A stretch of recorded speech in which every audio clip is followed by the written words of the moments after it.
కోట్ల రూపాయల స్కాములు, కోట్ల రూపాయల విల్లాలు సంపాదించుకోవడం, ఎవ్వడికాడ హైదరాబాద్‌లో ఎక్కడ ప్యాలెస్‌లు, బెంగుళూరులో ప్యాలెస్‌లు, సింగపూర్‌లో హోటళ్ళు, మొత్తం ఇప్పుడు అమెరికాలో ఏదో ఇష్యూ జరుగుతుందన్నారు. ట్రంప్ 50% పెంచేంటున్నారు.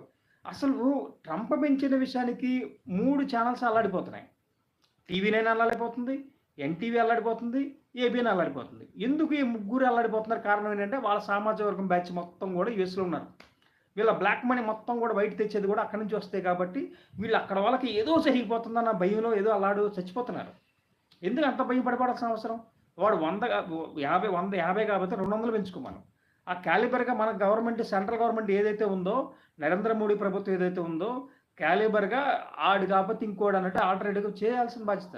మేక్ ఇన్ ఇండియాని ఎప్పుడో పెట్టి డబ్బున్న వాళ్ళకి డబ్బులు అకౌంట్లు వేసి ఎంఎస్ఎంఈలని పెట్టి ఎవరికి రూపాయి ఇవ్వకుండా, ఎవడైతే కోట్ల రూపాయలు కొల్లగొట్టి బ్యాంకుల్ని దివాలా తీసి ధనలక్ష్మి